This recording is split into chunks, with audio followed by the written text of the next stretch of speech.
যাচ্ছি, যার টাকা নেই সে যেন তাড়াতাড়ি করে বিয়ে করে, আল্লাহ তার রুজিতে সাথে সাথে বরকত দিবে, কারণ আর একজন মেম্বার বেড়েছে তাই। কি বললাম বুঝলেন? হ্যাঁ, দুটো অপশন, আগে ইনকাম করতে শিখুন, তারপরে কে বিয়ে। অনেক বাপ আবার বলছে বেটা নিজের পায়ে দাঁড়াক তবেই তো মৌলী সাহেব দেবো। 23 বছর হয়ে গেছে এখনো নিজের পায়ে দাঁড়াতে পারে না। তুমি জানো রাতের অন্ধকারে মোবাইলেও কি করে? তুমি জানো ভ্যালেন্টাইন্স ডে কোথায় দেখা করতে যায়?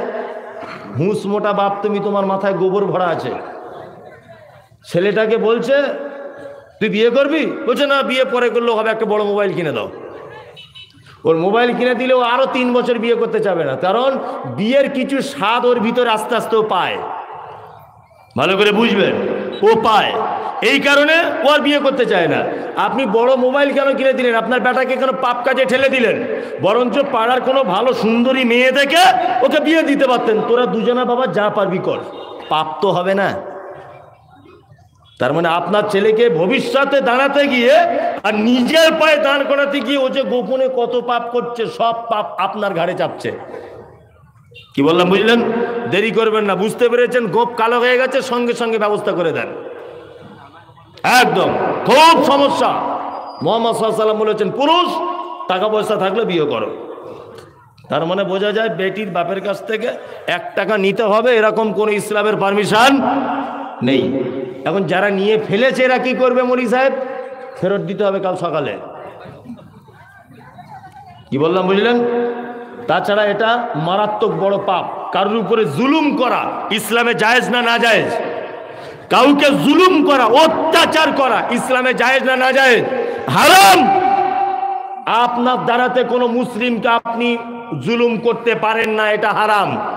আপনি মেয়ের বাপের কাছ থেকে জোর করে 30, 40, 50, 1 লাখ টাকা নিয়েছেন, মানে ওর আব্বার উপর আপনি জুলুম করেছেন, এটা হারাম।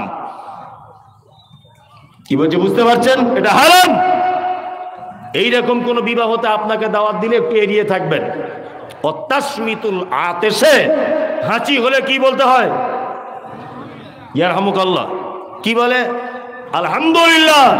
ওটা যে শুনবে, ইয়ারহামুকাল্লাহ, ওটা যে শুনবে চাকা জাম। ইয়াহদিকুমুল্লাহ ওয়াসলিহু বালাকুম। 3 পর্যায়ের উত্তর আপনাকে দিতে হবে। আল্লাহ নবী সাল্লাল্লাহু আলাইহি ওয়াসাল্লাম বলেছেন এক মুসলমান আর এক মুসলমানের উপরে 5টা দায়িত্ব বলে দিলাম। 1, কাউকে দেখলে সালাম দিবেন। 2, অসুস্থকে দেখতে যাবেন। 3, জানাজার সালাত আদায় করতে যাবেন। 4, বৈধ দাওয়াত কবুল করবেন। 5, হাঁচি হলে উত্তর দিবেন। বোঝাতে পেরেছি? আপনাদের কাছে কিন্তু আমি একটাও এখনো পর্যন্ত আজে বাজে কিছু বলিনি। সব কোরআনের আয়াত আর হাদিসের অনুবাদ করে দিয়েছি, তাই না? রাত্রি অনেক হলো, আমি আর পারছি না। সব থেকে বড় কথা, এসে আমার এখানে কিছু খাওয়া দাওয়া হয়নি, মানে একটু হালকা নাস্তা করে চলে এসেছি, কোনো রেস্টও পাইনি। কিছু খেতে হবে, খুব খিদেও পেয়েছে। বিনীত অনুরোধ, মাদ্রাসার জন্য একেবারে শেষ পর্যায়ে আমি মুসাফির, 10, 20 টাকা, 5 টাকা যার কাছে যার পকেটে যা আছে আপনারা মাদ্রাসাতে একটু দেন। আপনাদের জন্য আমার পক্ষ থেকে দোয়া থাকবে। আর শুনে খুব ভালো লাগলো যে মাদ্রাসাটা নতুন হয়েছে, হিফজখানা। এখান থেকে কোরআনের হাফেজ যদি তৈরি হয়, আপনি কিয়ামত পর্যন্ত তার বদৌলতে নেকি পাবেন ইনশাআল্লাহ। কেউ বাদ যাবেন না, সবাই 10 টাকা হোক, 5 টাকা হোক, 2 টাকা হোক, আপনি তাই দেন। আসুন ভাই একটু দেন, 2, 4 টাকা, 5 টাকা যার কাছে আছে দেন। যদিও রিয়াসাতুল্লাহ সাহেব আদায় করেছেন, আছেন কেউ দিবেন একটু? আদায় আসলে হয়ে গেছে। নদিয়ার লোক প্রচুর দানি, এটা আমি জানি। ওই ডিঙ্গেল মাদ্রাসা টাদ্রাসা এগুলোতে এসেছি তো, বস্তা বস্তা টাকা। আর টাকা কেন হবে না, ওই যে বুঝতে পেরে যাচ্ছেন আপনারা। যাই হোক, যারা এখানে বসে আছেন, অনুরোধ, আল্লাহ তুমি আমাদের সকলকে আমল করার তৌফিক দান করো। বলুন আমিন, আমিন।